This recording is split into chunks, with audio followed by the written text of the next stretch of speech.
अस्सलाम वालेकुम, आप देख रहे हैं प्रोग्राम न्यूज़ आवर और मैं हूं बतूल राजपूत। आज के प्रोग्राम में 3 आम मौज़ूआत के हवाले से बात करेंगे। सबसे पहले कि मुल्क में बढ़ती हुई दहशतगर्दी की लहर, सीटीडी ऑफिशियल्स इस वक्त टीटीपी के कब्ज़े में हैं, उन्होंने उनको यरगमाल बनाया हुआ है और ये वाक़या बनू में एक जेल ब्रेक के बाद आया। हम पहले भी इसके वाक़यात देख सकें हैं, लेकिन इसमें अफसोस की बात यह है कि मुज़ाकरात में एक हॉल्ट है, रुके हुए हैं। बैरिस्टर सैफ जो कि केपी की गवर्नमेंट के तर्जुमान हैं, उनका भी कहना है कि अभी तक कोई ब्रेक थ्रू नहीं हो पाया।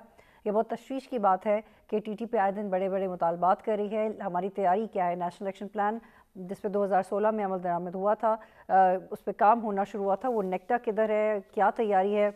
रीसेंट रिपोर्ट्स के मुताबिक 20 में से तकरीबन 7 से ज़्यादा नुकात पे काम ही नहीं हुआ। 2015 के बाद प्रायोरिटी जो थी कि इंटरनल थ्रेट को डील करना है, वो एक्सटर्नल थ्रेट पे चलेगी 2021 के बाद। तो ये तमाम कन्फ्यूजन्स किस तरह से क्लियर होंगी? आप पे तो दोबारा एक बड़ा चैलेंज खड़ा हो गया है टीटीपी का।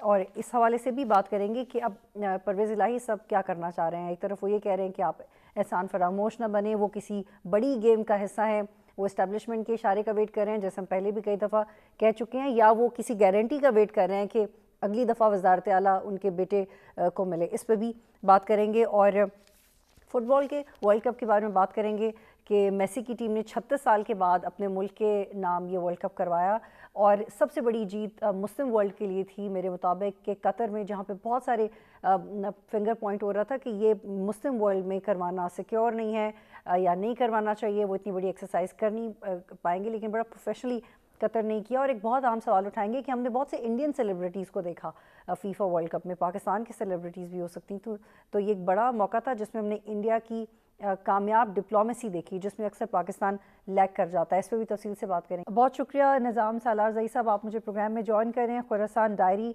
करते हैं और सीनियर जर्नलिस्ट हैं, पाक अफेयर्स के उमूर के एक्सपर्ट हैं। बहुत शुक्रिया निज़ाम, मुझे प्रोग्राम में ज्वाइन करने के लिए। बहुत अफसोसनाक खबर बन्नू से सामने आ रही है कि सीटीडी सेंटर के जिन ऑफिशल्स को यरगमाल बनाया गया है, कोई ब्रेक थ्रू नहीं हो रहा बातचीत में। ये इस तरह के वाक़यात की जो फ्रीक्वेंसी है बढ़ती जा रही है, इस पर क्या कहेंगे आप? जी बिल्कुल, खैबर पख्तूनख्वा में पिछले महीनों से हालात बतदरीज ख़राब हो रहे हैं और पिछले आज से तकरीबन 20 दिन पहले खैबर पख्तूनख्वा की पुलिस ने एक प्रेस रिलीज़ जारी की थी जिसमें उन्होंने इस साल में होने वाली, बल्कि पिछले कुछ महीनों में होने वाली कैजुअल्टीज़ की लिस्ट भी जारी की थी। उसमें उन्होंने कहा था कि हमने 88 कैजुअल्टीज़ सस्टेन की हैं और तकरीबन 109 ज़ख्मी खैबर पख्तूनख्वा पुलिस ने सस्टेन किए हैं। अगर उसका आप अंदाज़ा लगाएं तो वो तब तक के हिसाब से तकरीबन हर तीसरे दिन एक पुलिस एहलकार की कैजुअल्टी बनती है। तो ये हालात बतदरीज ख़राब हो रहे हैं और बनू में भी आप देख लें और साथ साथ वज़ीरिस्तान में दोबारा एक धमाका हुआ है। उसके अलावा अगर आप बनू के साथ लकी मरवत देख लें, वहाँ हालात बेहद ख़राब हैं। और ये चीज़ें कोई एकदम अचानक नहीं हो रही, इनको यहाँ तक पहुँचते पहुँचते टाइम लगा है और ये आहिस्ता आहिस्ता करके इस नहज में पहुँची है। जी निज़ाम, बिल्कुल। और सिक्योरिटी ऑफिशल्स जो इस वक्त वो कहते हैं कि उनकी कब्ज़े में है, वो तकरीबन 8 हैं, और जिन लोगों की वो रिहाई चाहते हैं या चाहते हैं कि उनको रास्ता भी दिया जाए अफ़गानिस्तान जाने के लिए, वो तकरीबन 35 हैं।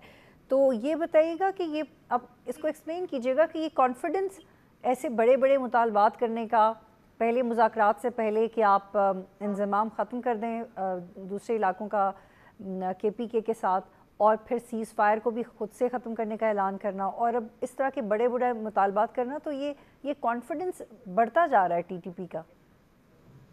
देखें, जहाँ तक इस अटैक का ताल्लुक है, मैं मीडिया पे और सोशल मीडिया पे देख रहा था, कुछ लोग कह रहे थे कि ये सीटीडी की पुलिस स्टेशन पे अटैक किया गया। ये अटैक नहीं किया गया। यहाँ पे इन्वेस्टिगेशन चल रही थी और इन्वेस्टिगेशन के दौरान जो जिन लोगों को इन्वेस्टिगेट किया जा रहा था उनमें से कुछ ने उठ के जो सीटीडी के एहलकार हैं उनसे असलहे भी छीने। इस पे बैरिस्टर सैफ साहब का आज जी। तफसीली बयान भी आया है और फिर उन्होंने जाके बाकी सेल से और लोगों को भी छुड़वाया है, जिनमें इन केसेस के अलावा के लोग भी शामिल हैं, जिनको वो उनकी जो कुछ वीडियोस आई हैं उनमें वो बता रहे हैं कि हमारे साथ आम लोग भी इसमें मौजूद हैं। एंड दे मिक्स्ड अपने लोगों को और उनको वो मिक्स कर चुके हैं और वो टोटल तादाद जो आप बता रही हो लगभग उसी के करीब बन रही है। तो ये बाहर से अटैक नहीं हुआ, ये दौरान इन्वेस्टिगेशन उनके हाथ असलहा लगा है, और जाहिर बात है जब वो हॉस्टेज सिचुएशन में चले गए हैं तो फिर वो कुछ डिमांड्स उनकी तरफ से होंगी, फिर उनके साथ नेगोशिएट किया जाएगा। और इसलिए हम देख रहे हैं कि कल से अभी तक हम सिर्फ यही सुन रहे हैं कि वहाँ पे अभी ये नेगोशिएशंस चल रही हैं। अभी तक कोई एक्शन की या फायरिंग की या इस तरह की इतला नहीं आई। तो नेगोशिएशंस के प्रॉब्लम में केस में हमेशा यही होता है कि डिमांड्स जो होती हैं वो बड़ी बड़ी डिमांड से शुरू होती हैं, और फिर वो नेगोशिएट करते करते एक नहज पे पहुंचती हैं। इस केस में स्पेसिफिकली और जो इससे पहले नेगोशिएशंस चल रही थी में काफी फर्क है। वो एक पूरी आउटफिट को, एक पूरी तंजीम को उसके धड़ों समेत वापस आपने इमरान खान साहब ने जब सबसे पहली बार उसके बारे में बात की थी, जब वो वजीर आजम थे, तो उन्होंने यही कहा था कि हम उनको रिहेबिलिटेट करना चाहते हैं, हम उनको वापस लाना चाहते हैं, और हम उनको इस सोसाइटी में दोबारा इंटीग्रेट करना चाहते हैं।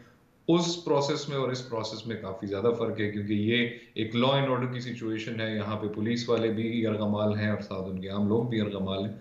तो वहां पे भी डिमांड्स काफी बड़ी थी और फिर उनको डिस्कस किया जाना था, वो प्रोसेस बीच में रुक गया। और यहाँ भी चूंकि एक एक प्रोसेस चल रहा है बातचीत का, तो इस दौरान इससे लेकिन ज्यादा निज़ाम ये डिटेल्स। जो जेल ब्रेक के वाक़यात हैं, एहसानुल्लाह एहसान का भी एकदम से मंजर आम पे आना, वो भी पहले एक कस्टडी में थे और उसके बाद वो बाहर चले गए, ये अंदर की सपोर्ट के बगैर ये कैसे मुमकिन है? या अंदर का कोई शख्स आपको मदद किए बगैर, आपको पता है कैसे वाक़यात इतने आसान नहीं होते? देखिए, इट्स टू अर्ली टू से कि अंदर से कोई मिला हुआ है या कोई गफलत बरती गई थी अंदर, जो इन लोगों के हाथ वो असलहा चढ़ा। ये तो जैसी जैसी सिचुएशन क्लियर होती जाएगी हमें अंदाजा होता जाएगा। लेकिन ये है कि दौरान इंटरोगेशन उनके हाथ असलहा लगना, और फिर वो उनका डिस्पर्स होना और उनके सेल्स खोलना और एक पूरे के पूरे पुलिस स्टेशन को एक हॉस्टेज सिचुएशन में लेके जाना, समथिंग वेंट रॉन्ग समवेयर। वो फिर इनके इस पूरे प्रोसीजर के बाद पता चलेगा कि लेकिन वेयर निज़ाम इट। चूंकि इस तरह के वाक़यात की फ्रिक्वेंसी बढ़ गई है और ये वाक़या भी स्टैंड स्टिल पे है कि देखें अब ये कैसे अनफोल्ड होगा। लेकिन 2014-2016 के बाद जब नेशनल एक्शन प्लान पे अमल दरामद होना शुरू हुआ और इमरान खान ने अपना धरना ख़त्म किया, सारी जमातें एक प्लेटफॉर्म पे आईं, लेकिन उसके बाद हमने बड़े बड़े ऑपरेशंस देखे, लेकिन उन ऑपरेशंस का हमें इफ़ेक्ट तो अब नज़र आना चाहिए था ना। रद्दुल फसाद के बाद, ज़रबयाज़ के बाद इस तरह के वाक़यात आपको नहीं लगता कि कंट्रोल्ड होने चाहिए थे? क्योंकि एक रिपोर्ट के मुताबिक नेशनल एक्शन प्लान के बारे में इंसदाद दहशतगर्दी के कौमी इदारे नेक्टा की अपनी रिपोर्ट के मुताबिक पहले 4 साल में 20 नुकात में से 6 पे बिल्कुल अमल नहीं हुआ। नेशनल एक्शन प्लान के 9 नुकात पे मुकम्मल 9 नुकात पे मुकम्मल तौर पे नहीं अमल हुआ, बल्कि सिर्फ 5 पे तसल्ली बख्श काम हुआ। तो ये वो नेशनल एक्शन प्लान है जो बना था और वो ख़ुद भी इतना स्ट्रांगली इफ़ेक्ट नहीं कर सका, और जो नेक्टा है उसकी टेक्नोलॉजी को भी मजबूत करने की बात की गई थी, लेकिन अगर हम रिपोर्ट पढ़ें तो हमें वो मजबूती नज़र नहीं आती, बल्कि नेक्टा की तरफ से ये प्रपोजल नज़र आता है कि नया इदारा बना दें। तो इस पे आपको लगता है कि गवर्नमेंट की पॉलिसी सही लाइन्स के ऊपर है? देखें, पॉलिसीज कुछ हैं जो बिल्कुल एड हॉक तौर पे चल रही हैं। जब आप बड़े बड़े मिलिट्री ऑपरेशंस करते हैं जिनमें लोगों की डिस्प्लेसमेंट्स होती हैं, जिसके बाद रिहेबिलिटेशन का एक पूरा प्रोसेस होता है, उसके बाद जब हालात कदरे नॉर्मल हो जाते हैं, फिर आप ये कोशिश करते हैं कि आप सिविलियन इदारों को, पुलिस को, सीटीडी को, इनके साथ लिंक जितने इदारे हैं उनको मजबूत बनाएं। और फिर वो जिम्मेदारी सूबाई हुकूमत की भी बनती थी। और ये डिमांड, अगर उनके पास रिसोर्सेज कम थे तो ये डिमांड उनकी बिल्कुल जायज होती है अगर वो फेडरल गवर्नमेंट से करते। लेकिन देखने में ये आ रहा है कि पुलिस बिल्कुल they have become sitting ducks.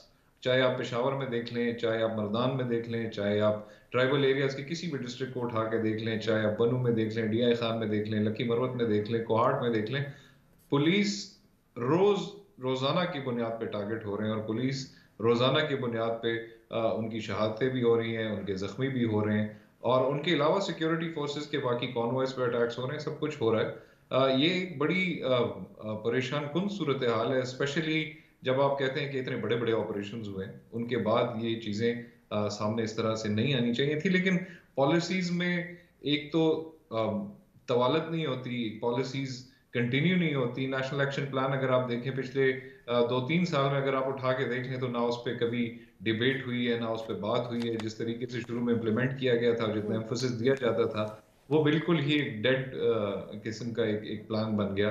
फिर उसके बाद अगर आप देखें इवन ये बल्कि नेगोशिएशंस। निज़ाम में आपसे बहुत इंटरेस्टिंग फैक्ट शेयर करूं कि अगर आप नेक्टा का ही पॉलिसी ब्रीफ सुने तो वो मीडिया रिपोर्ट से मुश्तमिल है। हालांकि उनका काम है कि वो खुद से ब्रीफ दें, वो दहशतगर्दी का इदारा है, लेकिन नेक्टा वो का इदारा हमारी रिपोर्ट्स उठा नेक्टा के, का मीडिया की इदारा रिपोर्ट्स उठा बनाया के वो इस अपना रिसर्च दिखा रहे हैं। तो इट कुड ये be one of the factors, it is one of the factors. NACTA at at the basis of NACTA जो चीजें होनी थी वो तो हुई नहीं। नेक्टा फिर एक रिडंडेंट इदारे के तौर पे, एक नया रिडंडेंट इदारे के तौर पे चलता रहा। और उसकी कोई खास मतलब nobody even in the intellectual circles understood के what has it been made for। ये और बातें कि उसके बारे में क्या कहा गया कि हमने इसलिए बनाया उसलिए बनाया, लेकिन on in real terms NACTA की कोई खास ऑन ग्राउंड ऑपरेशनल या इस तरह की कोई चीजें सामने इतनी खास नहीं आई। चीजें फिर भी लॉ इन्फोर्समेंट के हाथों में रही, चीजें फिर भी पुलिस के हाथों में रही, चीजें फिर भी दूसरी इदारों के हाथ में रही। नेक्टा एक एक एक डमी इदारा के तौर पर नजर आता है आजकल। और इसका इसका प्रूफ इससे भी जाहिर होता है कि खुद नेक्टा कहता है कि यार अभी हमें एक और इदारे की जरूरत है जो नेक्टा के तौर पर, नेक्टा के तर्ज पे बने, लेकिन वो एक्चुअली कोई काम करे।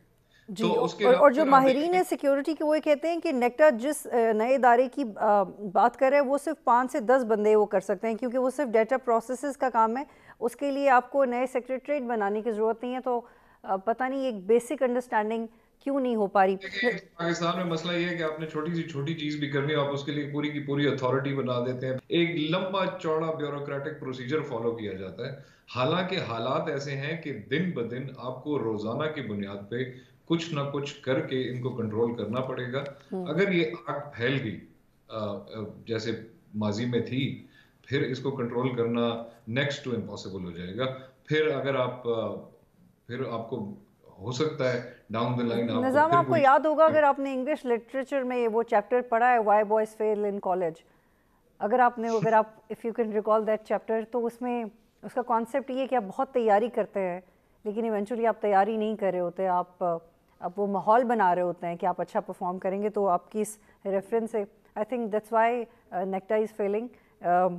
तो शायद उनकी inspiration why boys fail in college से है। दिस इज़ वेरी लेकिन ये मसला डिसअपॉइंटिंग। सिर्फ नेक्टा तक लिमिटेड नहीं है। इस मसले पे तमाम स्टेक होल्डर्स को, चाहे वो सिविलियन है चाहे वो नॉन सिविलियन है, उनको बैठ के एक एक स्ट्रैटेजी तो पहले भी बनी है, लेकिन उनको डिफाइन करना पड़ेगा कि यार जो जिस तरीके से, क्योंकि अभी तक जिस स्पीड के साथ हालात चेंज हो रहे हैं, इस स्पीड का शायद या तो किसी को इदराक नहीं है और या शायद इस पे कोई बोलने को और क्या तैयार इसकी नहीं है ये भी अभी। वजह है कि जो 2015 में नेशनल एक्शन प्लान था उसकी तवज्जो अंदरूनी खतरात पे थी, और 2021 का जिसमें रिव्यू किया गया उसकी तवज्जो पे बैरूनी खतरात पे चली गई थी पीटीआई की गवर्नमेंट में। और माहिरीन ये भी कहते हैं कि अगर पहले वाली प्रायोरिटीज़ जारी रहती तो हम बेहतर तरीके से अब इस वक्त अमल दरामद कर सकते थे दहशतगर्दी को ख़त्म करने के लिए या मुकाबला देखिए, करने के लिए। चाहे ये सही है चाहे बात? चाहे हमने अपने लिए कोई नई इकोनॉमिक प्लान बनाना हो, चाहे हमने अपने लिए कोई नया पॉलिटिकल ऑर्डर क्रिएट करना हो, चाहे हमने इस मुल्क में किसी भी प्रॉब्लम को एड्रेस करना हो, उसके लिए स्टेबिलिटी, पॉलिटिकल स्टेबिलिटी, उसके साथ अमन आमा की सूरत हाल की कंट्रोल, ये सारी चीज़ें बड़ी ज़रूरी हैं। और ये एट द फाउंडेशन, आप कोई भी पॉलिसी बनाएंगे, कोई भी स्ट्रैटेजी बनाएंगे, जब तक आपके पास ये चीज़ें नहीं होंगी वो पॉलिसी चल नहीं पाएगी।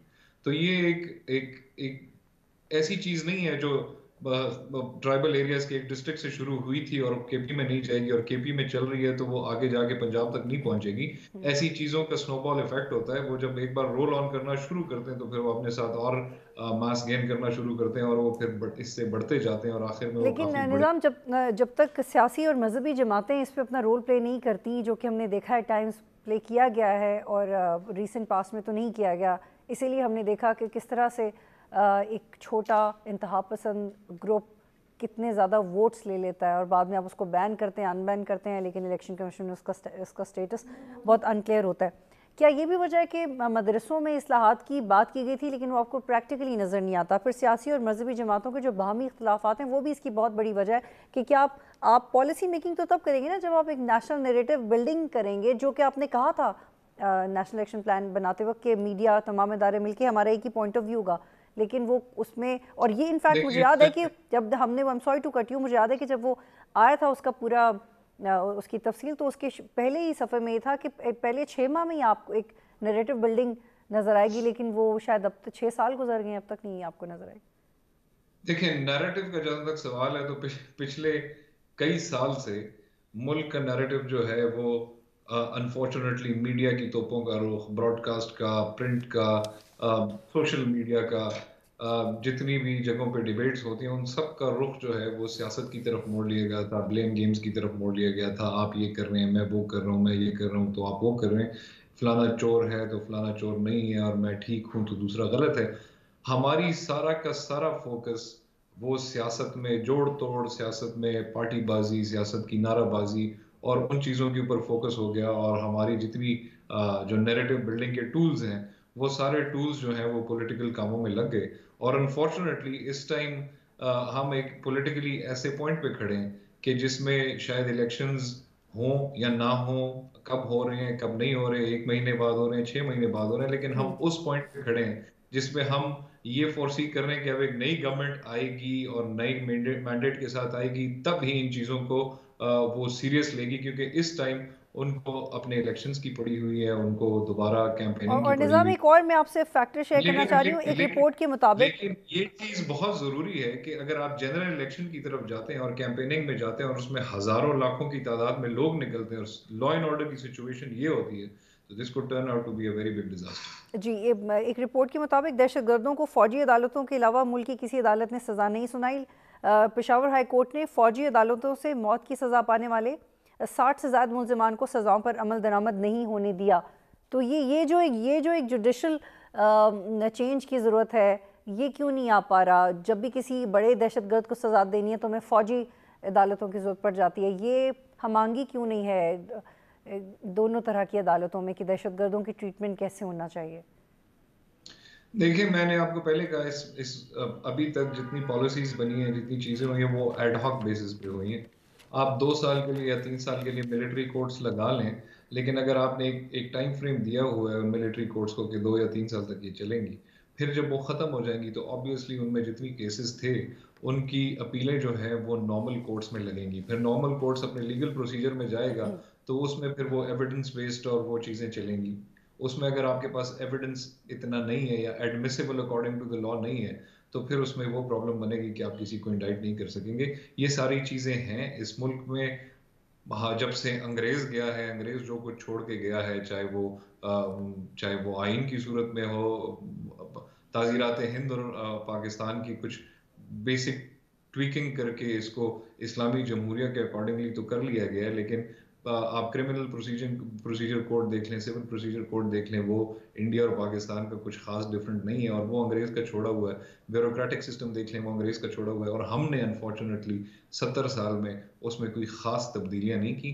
जरूरत है ब्यूरोक्रेटिक सिस्टम में भी चेंजेस की जरूरत है, सिविल सर्विसेज सिस्टम में भी चेंजेस की जरूरत है, जुडिशल सिस्टम में भी रिफॉर्म्स की जरूरत है, लेकिन वो कौन करेगा, कैसे करेगा, कब करेगा, इसका जवाब शायद ना मेरे पास है ना आपके बहुत पास। शुक्रिया, आप निज़ाम सालार से प्रोग्राम में ज्वाइन करे थे। नाज़रीन, यहाँ पे एक ब्रेक लेंगे, फिर वापस आते हैं। प्रोग्राम में खुश आमदीद। इस वक्त सीनियर जर्नलिस्ट माजिद निज़ामी साहब ने मुझे ज्वाइन किया है और उनसे बात करेंगे। इमरान खान ने ऐलान किया है कि वो असम्बलियाँ तहलील करेंगे, लेकिन परवेज़ इलाही के आए दिन नए बयानात मज़ीद सवालात उठाते हैं। इस वक्त इमरान खान भी लाहौर में और आसिफ अली ज़रदारी भी लाहौर में, बड़ी बड़ी मुलाकातें चल रही हैं। चौधरी शुजात का इन्फ्लुएंस भी अपनी जगह पर मौजूद है, लेकिन जो परवेज़ इलाही का बयान है कि एहसान फरामोश नहीं होना चाहिए, ये कितना डैमेजिंग हो सकता है, या ये ज़ुबानी है?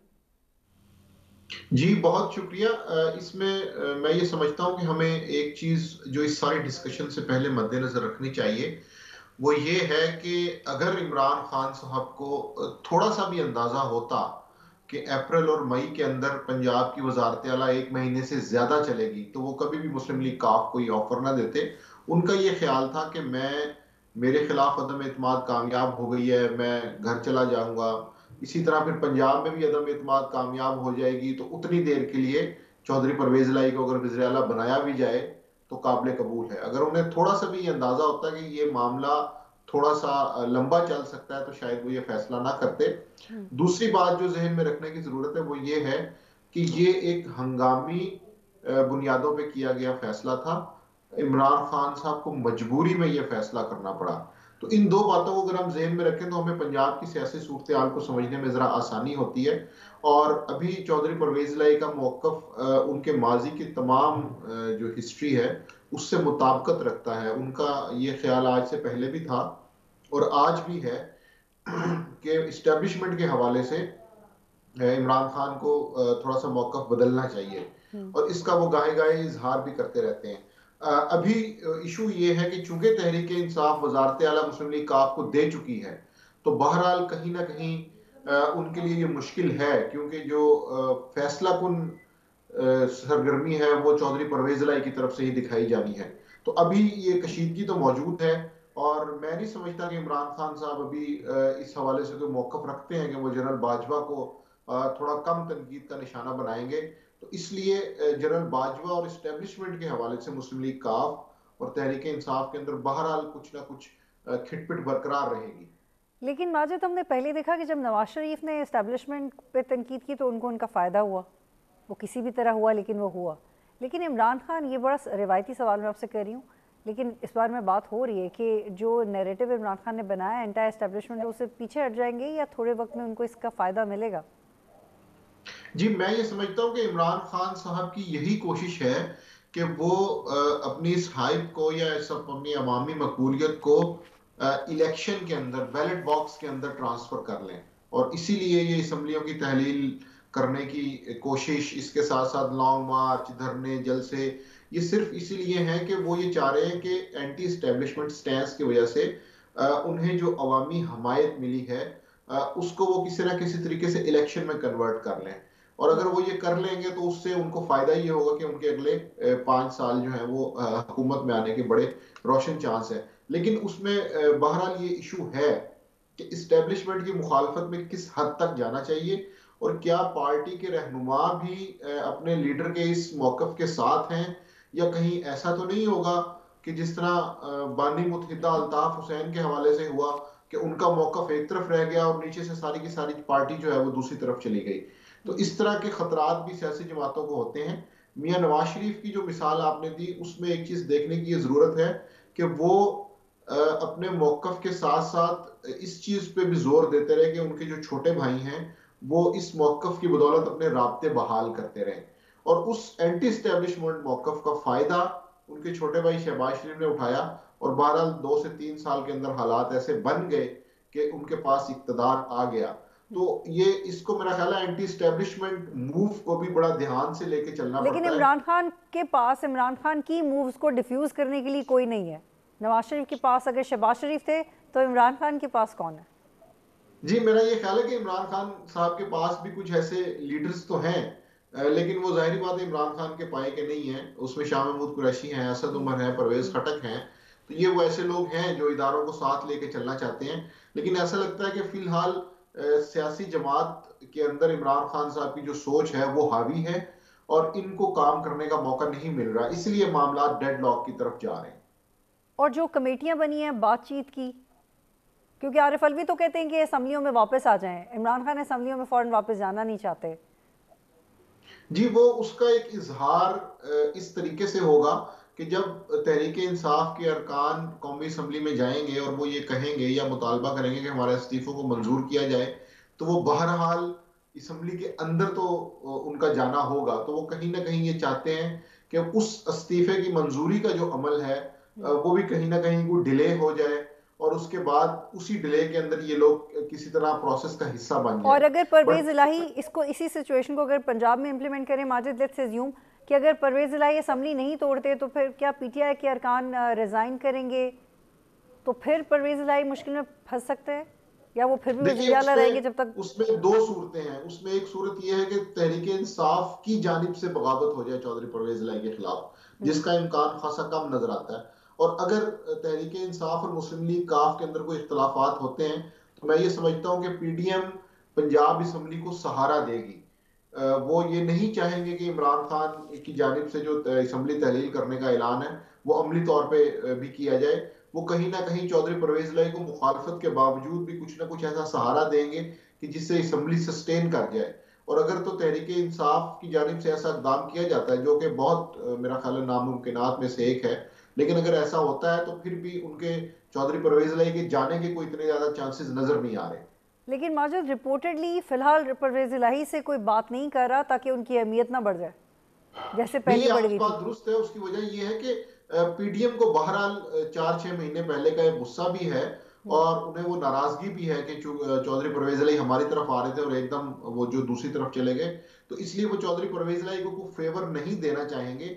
लेकिन इसके साथ साथ वो ये जरूर चाहेंगे कि असम्बली तहलील ना हो, क्योंकि अगर असम्बली तहलील होगी तो बहरहाल जो पीडीएम का मौकफ है और जो अर्ली इलेक्शन की जो एक कैंपेन है उसको फायदा होगा। लेकिन माजिद जो इनका रीसेंट बयान है कि एहसान फरामोश नहीं होना चाहिए और मुझे दुख पहुंचा जन बाजवा के बारे में, इससे तो उनका जो एक जो उनकी दूर अंदेशी है, जो उनका क्या प्लान हो सकता है, आई थिंक दैट्स वेरी प्रेडिक्टेबल कि वो क्या करना चाहते हैं। देखिए, इसमें एक बड़ी इंटरेस्टिंग सिचुएशन ये है कि क्या मुस्लिम लीग काफ या चौधरी परवेज इलाही और चौधरी मुनिस इलाही मुस्लिम लीग नून के साथ नया इलेक्शन लड़ेंगे, अगला इलेक्शन लड़ेंगे?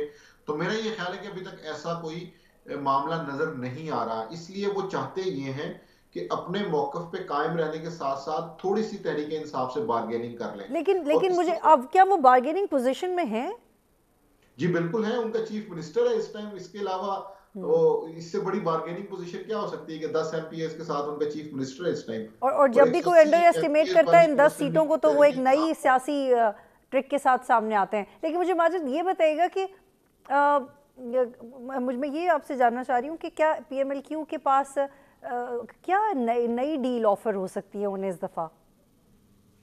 देखिए वो क्योंकि तो जिस तरह से वो तहरीक फंड्स इंसाफ डिस्ट्रीब्यूट कर रहे हैं जैसे तहरीक उनके जी इंसाफ जी जी जी माजिद। तहरीक इंसाफ से जो उनका मुतालबा है, जो अभी तक सुनने में आ रहा है, वो ये है कि 30 के लगभग एमपीएस की सीट और 10 एमएनएस की सीट उनको पंजाब में दी जाए।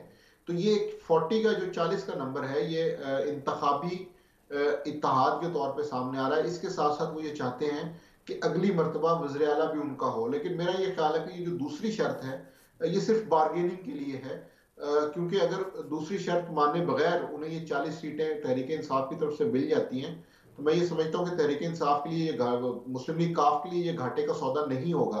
और ये अगर वो 40 सीटों के साथ अगले इलेक्शन में उतरते हैं तो ऑटोमेटिकली उनका स्टेक बहुत बढ़ जाएगा।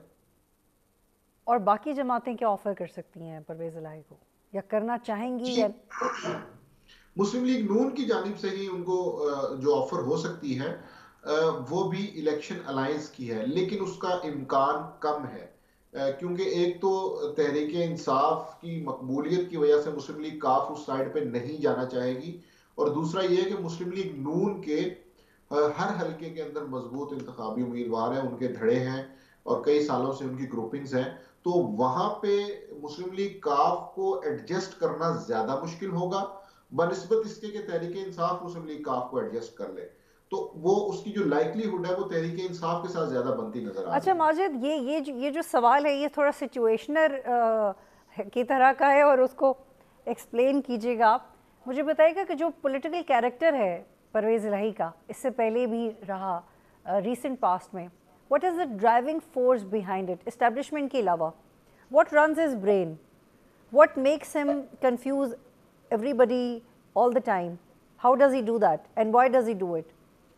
देखिए, उसमें बड़ी एक आसान मिसाल ये है कि उन्होंने 2 मार्शल लॉज देखे हैं और उन्होंने अपनी जवानी के अंदर ही सियासत के अंदर कदम रख लिया था।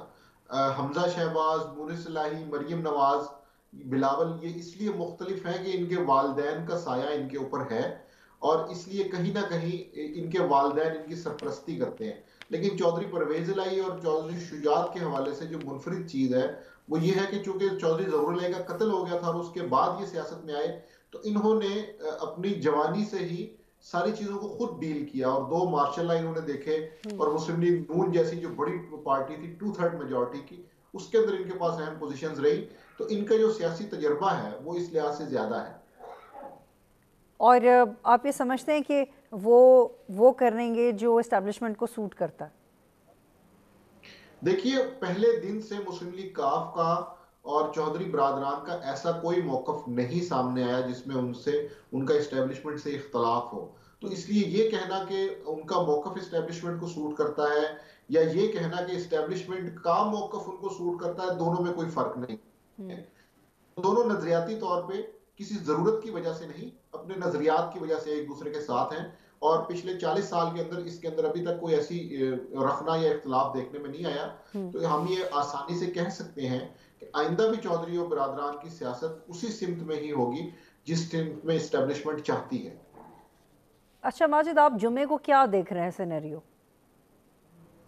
जी अभी तो खासा दूर है, लेकिन मेरा ये ख्याल है कि उससे पहले सियासी गहमा गहमी में इजाफा होगा और कोई ना कोई ऐसी सूरत हाल निकल आएगी कि जिसके अंदर ये जो ऐलानात किए गए हैं इनके अंदर कुछ ना कुछ मौखर किया जाएगा। और ये जो खबरें आ रही है कि इमरान खान की तबीयत खराब है, बुखार हो गया उन्हें, जी ये मामला तो मेरा ख्याल है 1 से 2 दिन पहले से चल रहे हैं और इसके बावजूद इमरान खान ने अपनी मीटिंग्स की हैं और वो अपने जो सियासी सरगर्मियां हैं वो जारी रखे हुए हैं और जो मुलाकातों का सिलसिला है वो भी जारी है।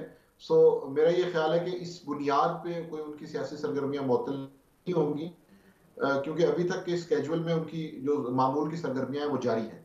माजिद, जब भी हम किसी नून लीग के MNA से बात करते हैं तो वो यही कहती हैं उनकी लीडरशिप कि ऐसा करेंगे नहीं, तो वो इतने कॉन्फिडेंट हैं। लेकिन अगर कुछ हंगामी सूरत हाल होगी तो फिर नून लीग के पास क्या ऑप्शन है? बस अपने गवर्नर की तरफ देख रहे होंगे ये कि अदम एतमाद ले परवेज़ इलाही और उसके बाद परवेज़ इलाही का फ्यूचर डिसाइड होगा। और अगर फिर PTI के अरकान रिज़ाइन कर देते हैं और फिर परवेज़ इलाही फॉर एनी रीज़न अगर असम्बली नहीं तोड़े तो फिर नून लीग क्या करेगी? जी मुस्लिम लीग नून के पास इस वक्त 2 से 3 अहम ऑप्शंस हैं। उनमें से एक तो ये है कि वो चौधरी परवेज इलाही को एतमाद का वोट लेने का कह सकते हैं, क्योंकि अभी तक उनके वज़ीर-ए-आला बनने के बाद उन्होंने एतमाद का वोट नहीं लिया। एक ये ऑप्शन है। दूसरी ऑप्शन ये है कि वो उनके खिलाफ अदम एतमाद की तहरीक दाखिल करते हैं। तीसरी ऑप्शन गवर्नर राज की है जो कि खासी पेचीदा है।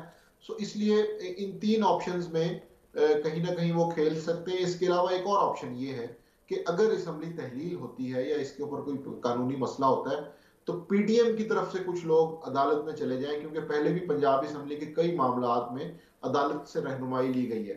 तो एक ऑप्शन ये भी हो सकता है कि वो किसी ना किसी अदालती तरीके का फैसले का सहारा लें और उसकी बुनियाद पर ये कहें कि इसको चैलेंज किया जाए।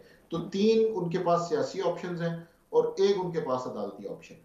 बहुत शुक्रिया माजिद निज़ामी साहब, हमें प्रोग्राम में ज्वाइन कर रहे थे। नाज़रीन, आप एक ब्रेक लेंगे फिर वापस आए प्रोग्राम में। खुश आमदीद। और इस वक्त मेरे साथ अरसलान खोकर साहब मौजूद हैं, सीनियर स्पोर्ट्स एनालिस्ट हैं और अपना प्रोग्राम भी करते हैं। बहुत शुक्रिया अरसलान मुझे ज्वाइन करने के लिए। फीफा वर्ल्ड कप के बारे में बात करेंगे। मैं इसलिए इस बारे में बात करने में ज़्यादा इंटरेस्टेड थी कि एक मुस्लिम कंट्री में हुआ और ये इवेंट की एक्सरसाइज से पहले बड़ी उंगलियां उठ रही थी कि मुस्लिम वर्ल्ड नहीं करेगा। मुस्लिम वर्ल्ड का इंप्रेशन थोड़ा और है, टेक्निकली मैनेज नहीं कर पाएंगे, सिक्योरिटी वाइज मैनेज नहीं कर पाएंगे, लेकिन ये मैनेज हो गया। इस पे क्या कहेंगे? देखिए बहुत अच्छी, ये बड़ा अच्छा पॉइंट है बतूल आपका। एक तो शुक्रिया कि इस पर प्रोग्राम भी कर रहे हैं। कतर में जब वर्ल्ड कप 2010 में अवार्ड हुआ वर्ल्ड कप, उससे पहले इतने बड़े बजट का वर्ल्ड कप फुटबॉल का कभी नहीं हुआ था। $220 बिलियन का ये वर्ल्ड कप हुआ है और इसमें तकरीबन इतनी इन्वेस्टमेंट भी आई, उससे डबल, ये तो उससे डबल ट्रिपल आई है।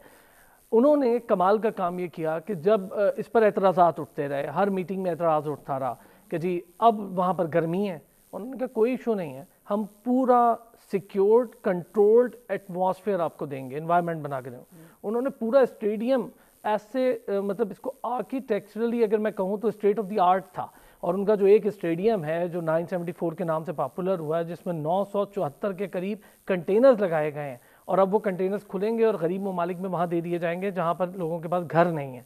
ये कमाल हो जाएगा। किस लिए लगाए गए थे? हाँ, वो इसलिए कि वहाँ पर उन्होंने इंटरनेशनल स्टैंडर्ड के बॉक्सेस बनाए हैं। जिन लोगों ने बाहर से आना था, रहना था, वहीं रुकना था, स्टेडियम में बहुत देर रुकना पड़ता है। समझ लें कि स्टेडियम के अंदर वहाँ पर मीडिया गैलरीज बनाई गई हैं, VIP टिकट्स के लिए बनाए गए। तो वो ऐसे state of the art stadium तैयार किया गया था। और आप ये देखें ऐसा पहला है, ये ऐसे पहला हुआ, ऐसे अजूबा के तौर पे लिया जा रहा है। वो एक्स्ट्राऑर्डिनरी चीज़ है, वो हो गया। फिर जो 220 बिलियन का बजट था, हैरान कौन तौर पे था कि ये कैसे हो सकता है। तीसरी सबसे अच्छी बात, क्योंकि बड़ी तकलीफ उठी जब मैच हुआ, हमने तब भी देखा कि जर्मनी ने इस पर एहतजाज करने की कोशिश की मुंह पे हाथ रख के, लेकिन मुंह पे हाथ रखने से बेहतर था कि आप ग्राउंड में गेम खेलते और जीत की निशान बनाते तो अच्छा था। जर्मनी जैसी बड़ी कंट्री जो कई बार वर्ल्ड कप विनर रह चुकी है, वो वर्ल्ड कप से बाहर हो गई पहले ही राउंड में हार के। और जो आगे जाने वाली टीम्स थी जैसे ब्राजील, मुझे लगता है कि this although I am not expert on sports but हम फॉलो करते हैं इमोशनल इवेंट ज़्यादा फॉलो करते हैं, तो मुझे लगता है कि इस वर्ल्ड कप की बहुत ज़्यादा एक इमोशनल वैल्यू थी, मॉरल वैल्यू बहुत ज़्यादा थी। मैं आपसे एक और ही सवाल करना चाहती हूँ अरसलान, हमने देखा कि पैलेस्टाइन के बारे में हमें बहुत एक्सप्रेशन नजर आया इस पूरे वर्ल्ड कप में। मोरक्को देख लें, जीतती रही है मोरक्को, और जब जीतते रहे और हमने ऐसी वीडियोस भी देखी सोशल मीडिया पे कि अगर कोई जोइश जर्नलिस्ट पूछ रहा है तो उन्होंने कहा जी आप इजरायली टीवी चैनल से हैं तो जवाब नहीं देना। तो this was something really connecting कि इतनी बड़ी एक्सरसाइज में पैलेस्टाइन का नाम आ रहा है, किसी भी तरह आ रहा है, It was a big thing. और आप ये देखें जो आपने अभी जिक्र किया, वहाँ हो ये रहा था कि वो ये नहीं कह रहे थे कि हमने जवाब, वो ये कह रहे हैं कि आप लोग पहले एक्सेप्ट करें कि आप लोग कातिल हैं फ़लस्तीन के लोगों के, और हम इस थ्रू वर्ल्ड कप के थ्रू दुनिया को अब मैसेज देंगे, खुल के दिया लोगों ने। फिर उन्होंने वहाँ पे अल्कोहल बैन कर दी, उन्होंने कहा जी ठीक है।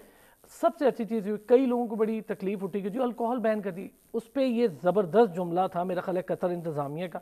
उन्होंने कहा जी respect the culture, we respect your culture and you are here, you have to respect our culture.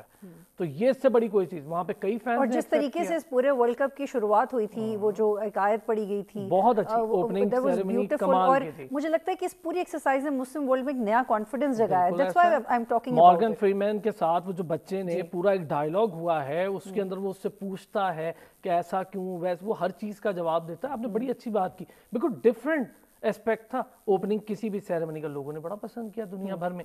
फिर मैचेस इतने शानदार हुए, और सबसे अच्छी चीज़ ये रही कि जो अजारादारी थी बड़ी टीम्स की, एक तो अनफॉर्चुनेट रही इटली, 3 दफ़ा 4 दफ़ा की वर्ल्ड चैंपियन होकर आ नहीं पाई, वर्ल्ड कप के लिए क्वालिफाई नहीं कर पाई। फिर स्पेन इतनी शानदार टीम, वर्ल्ड कप विनर रही, वो बाहर हो गई। उसके बाद आपकी ब्राज़ील बाहर हो गई, इतनी अच्छी टीम, जर्मनी जैसी टीम, और खैर वो बहुत बायस थे, उन्होंने अपनी गेम पे तवज्जो नहीं दी, उनको टीम्स ने हरा के बाहर कर दिया। वो तो उनके साथ जो होना था वो तो उन्हें रिजल्ट यहीं मिल गया। अच्छी चीज़ ये हुई कि मोरक्को एक अफ्रीकन कंट्री होते हुए, सब एक्सपेक्ट भी करे थे कि फिर शायद मोरक्को ही जीत जाए। वो एक हमारी इमोशनल अटैचमेंट, बड़ी पॉजिटिव कैंपेनिंग देखी कि भाई अब इनको ही जिता दें। इससे बड़ा क्या होगा बतूल के सेमीफाइनल में एक ऐसी टीम आ गई जिसका कुछ सोच भी नहीं सकता था मोरक्को का, और सेमीफाइनल में आके मोरक्को हार गई। कोई बात नहीं, हार जीत होती रहती है, बहुत अच्छा खेल के आ रहे, कोई मसला नहीं। वो फ्रांस जैसी बड़ी टीम से खेले, क्रोएशिया अर्जेंटीन से खेली, हार गए, कोई बात नहीं, लेकिन दे प्लेड एक्सट्रीमली वेल। वो होता है जब आप इस तरह बड़ी टीम्स के साथ आते हैं। अच्छा, सबसे अच्छी चीज़ ये हुई कि अर्जेंटाइन, अब ज़रा अर्जेंटाइन पे थोड़ी सी इसलिए बात करूंगा कि लंबा अरसा हो गया था, लोग मैराडोना के बाद देखना चाहते थे कोई वर्ल्ड कप लिफ्ट करे। 86 में लास्ट वर्ल्ड कप जीता था, 3 दफा के रनर अप रहे हैं, फाइनल में जाके नहीं जीत पाई। और मैराडोना तब 94 में मैराडोना भी थे। उनको किसने, फ्रांस जीता रहा इससे पहले 2 दफा। इससे पहले नहीं, फ्रांस ने एक जीता था वर्ल्ड कप 2018 में, और एक उससे बहुत पहले जीता था वर्ल्ड कप, वो मेरा ख्याल 98 में जीता था पहला वर्ल्ड कप, और उसके बाद 2018 में उन्होंने जीता। अब मामला ये था कि फ्रांस ने लास्ट वर्ल्ड कप जीता, डिफेंडिंग चैंपियन के तौर पे खेला, बहुत अच्छा खेला, कोई दो राय नहीं है। उनका प्लेयर मबापे, हालांकि उनके पास एक बड़ा मसला रहा कि पोगबा और बेंजेमा, करीम बेंजेमा प्लेयर हैं उनके, करीम बेंजेमा, ये 2 इंजर्ड हो गए, और बड़ा धचका लगा वर्ल्ड कप से पहले फ्रांस को। लेकिन फ्रांस के ग्रिजमैन और दीगर प्लेयर्स ने मिलकर मबापे को इतना सपोर्ट किया। मबापे just 23 years old, best player, golden boot उसको मिल गया, बड़ा शानदार प्लेयर। 3 गोल्स उसी ने किए ना? हाँ, गोल्स दोनों उसी ने किए पहले वाले, और वो बड़ा कमाल का प्लेयर है। उसके साथ मामला ये बना कि एक तो टीम थोड़ी सी, सारा स्ट्रेस उस पे आ गया ना, आया कि जिताओ भी। हाँ। और उसने जिताने की ऑलमोस्ट कोशिश की, पेनल्टीज पे गया वो तो। कीपर ने, अर्जेंटीन के कीपर ने, इससे पहले एक नीदरलैंड के साथ मैच हुआ, इसी टूर्नामेंट का क्वार्टर फाइनल था, और मुझे इतना अच्छा नहीं लग रहा था अर्जेंटीन का कीपर, लेकिन जब वो नीदरलैंड वाली पेनल्टी रोकी, मुझे अंदाजा हो गया कि पेनल्टी शूट्स का एक्सपर्ट है, उसमें उसने पेनल्टीज में नीदरलैंड को हराया। अर्जेंटीन को ये फायदा हुआ कि अर्जेंटाइन ने ये जो 2 पेनल्टीज खेल ली, इससे पहले एक पेनल्टी खेल ली, फ्रांस को पेनल्टीज पे इतना मौका नहीं मिला इस टूर्नामेंट में, तो जो पेनल्टी खेल ली ना, उनको अंदाजा हो गया पेनल्टीज लगाना सबसे मुश्किल काम है वैसे फुटबॉल में। ये जो ड्रामेटिक एंडिंग थी इस मैच की, इसमें वो कौन सा एक्स फैक्टर था जो अर्जेंटाइन में देखते हैं और फ्रांस में नहीं था? लक थी, लक होती या है, कॉन्फिडेंस? फुटबॉल नहीं, कॉन्फिडेंस दोनों टीम का। एक तो वो 2018 की वर्ल्ड चैंपियन है फ्रांस, अर्जेंटीना ने इस बार ये करना था। देखें, ऑलमोस्ट ये एंडिंग कैरियर है लियोनेल मेसी का, और लियोनेल मेसी के लिए इससे पहले एक मौका आया जहां पर उन्होंने बेचारों ने एक वर्ल्ड कप के फाइनल में पेनल्टी मिस की, बड़ा वो गुस्से हुए, लेकिन ये एक मौका था कि अपनी लेगेसी को आगे बढ़ा दें। अर्जेंटाइन ने 86 में जब जीता तो मैराडोना ने वर्ल्ड कप उठाया, उसमें भी ऑलमोस्ट आपको पता है सेम ऐसा ही हुआ। वेस्ट जर्मनी होती थी टीम, क्योंकि जर्मनी के 2 हिस्से थे, वेस्ट जर्मनी होती थी टीम, अर्जेंटाइन ने पहले 2 गोल किए, आखिरी 78 मिनट्स के बाद उन्होंने 2 गोल कर दिए, फिर वो जो एक्स्ट्रा मिनट मिलते हैं उसमें अर्जेंटाइन ने गोल करके खैर वो मैच जीत लिया और मैराडोना ने वो जीत, इसमें भी कुछ ऑलमोस्ट अच्छा, पैसा मैं ये भी आपसे जानना चाह रही हूँ असलान, हमने देखा जैसे Ronaldo he won't be playing any more football, right? Obviously कि वो अब इंटरनेशनल इन्होंने कहा कि मैं as a world champion football खेलना जारी रखना चाहता हूँ। तो ये कितना ज़रूरी होता है एक बेहतरीन प्लेयर के लिए कि उसका the timing of his retirement ये कितना मैटर करती है कि जब लोग उससे, मुझे लगता है कि when you start looking up to somebody, भाई मैं रिटायर हो रहा हूँ, तो ये how do you see that? इसमें से सही बात क्या है, कब होना चाहिए? इसमें से सही बात ये है कि हर गेम का एक डिफरेंट बिहेवियर होता है, हर प्लेयर्स का, गेम का। फुटबॉल चूंकि क्रिकेट को जेंटलमैन गेम दिया जाता है तो उनके प्लेयर्स की जो ट्रेनिंग है वो जेंटलमैन गेम के तौर पे होती है। उनकी थिंकिंग में होता है यार बस कोई एक वर्ल्ड कप बतौर कैप्टन उठवा दूं और मेरी एज को 30-35 और रिटायर हो जाऊं। हाँ। फुटबॉल में ऐसा नहीं होता। फुटबॉल में प्लेयर्स कई दफा रिटायरमेंट लेते हैं, कई दफा वापस आते हैं, उन्हें कोई नहीं रोकता। लियोनेल मेसी ले चुका है रिटायरमेंट, रोनाल्डो इससे पहले ले चुका है, लेकिन वर्ल्ड कप के आसपास फिर वो दोबारा खेल लेते हैं जब मुल्क को जरूरत। अभी मामला लियोनेल मेसी के लिए कुछ भी नहीं है, अब वो अपना फ्रीली खेलेगा फुटबॉल क्योंकि अभी उसकी एज है 33-34 एज है, अभी वो 37-38 तक खेल सकता है। रोनाल्डो 36-37 के हो गए। रोनाल्डो के साथ बैड लक हुई कि उनके अपनी मैनेजमेंट से उनकी कुछ अनबन हो गई, उनके कोच से अनबन हो गई, तो उसको उसने बाहर बिठा दिया आखिरी इंपॉर्टेंट मैचेस में और उसी का रिजल्ट पुर्तगाल ने देख लिया, हार गई पुर्तगाल वो लास्ट मैच, जबकि उसे जीतना, उसको उन्होंने सब्स्टिट्यूट के तौर पे भेजा। ये बहुत बड़ा डिसग्रेस है बड़े प्लेयर के साथ। ठीक है आपकी कोई अनबन होगी लेकिन बड़े प्लेयर को उसकी ड्यू रिस्पेक्ट देनी चाहिए। रोनाल्डो का उन्हें डैमेज पहुंचा और जाहिर है वो रोता हुआ गया, सब्स्टिट्यूट आएगा, इतना बड़ा प्लेयर, उसका आपको पता है मोराल भी गिर जाता है, उस तरह का कॉन्फिडेंस भी नहीं रहता कि यार मैं तो कैप्टन हूं और मुझे सब्स्टिट्यूट के तौर पे भेजा जा रहा है। यहाँ पर ये नहीं था अर्जेंटाइन में। अर्जेंटाइन में था कि लियोनेल मेसी के पास फुल पावर थी और उसने अपनी टीम, इसमें कोई शक नहीं है, बनाई है। उनके सारे प्लेयर उनके साथ बड़ा जेल थे और वो खुद इतना बड़ा प्लेयर है, इतना बड़ा प्लेयर है जो सेमीफाइनल में जिस तरह से उसने खेला, कमाल करके रख दिया। फाइनल में जिस तरह से खेला, पहला गोल ऑलमोस्ट वही करता दिखाई दिया और वर्ल्ड कप के सबसे ज्यादा गोल करने वाला प्लेयर भी इस बार वही था। ये बहुत अहम बात आपने की, लेकिन मैं इसके कुछ और जावियों पे भी बात करना चाह रही हूँ। असलान ने इंडियन डिप्लोमेसी की बहुत बेहतरीन मिसालें देखी। उनकी सेलिब्रिटीज़ कोई ट्रॉफी ओपनिंग सेरेमनी में है, कोई परफॉर्म कर रहा है वहाँ पे, तो ये हालांकि वो एक मुस्लिम कंट्री भी नहीं है, तो यहाँ पे पाकिस्तान कहाँ लैक करता है? आपको नहीं लगता हमारी लम्हा फिक्री है कि यार आगे पीछे हम बहुत ज़्यादा कंपैरिजन देखते हैं इंडिया के साथ, लेकिन जब डिप्लोमेसी की बात आती है तो हम भूल जाते हैं क्या डिप्लोमेसी आप इंडिया कितनी बेहतरीन कर रहा है? आपने बड़ी अच्छी बात की, लेकिन एक चीज़ आपको बताऊं जो हमारे लिए बड़े फख्र की बात है कि ये जो इतना बड़ा वर्ल्ड कप हुआ है बतूल, इसकी कामयाबी का सेहरा पाक फौज के सर जाता है। सिक्योरिटी पाकिस्तान फौज के पास थी इसकी। पाकिस्तान फौज ने इतना बड़ा इवेंट, इतना पीसफुल इवेंट करवाया, पूरी दुनिया इस पे प्रेज कर रही है पाकिस्तान फौज को, बहुत बड़ी बात। दूसरी तरफ देखें, इंडिया और पाकिस्तान का फ़र्क बताऊं, जो इंडिया है वो एक इंडस्ट्री है, वहाँ पे फिल्म इंडस्ट्री है, इंडस्ट्री का दर्जा है। हमारे पास फिल्म को इंडस्ट्री का दर्जा नहीं है।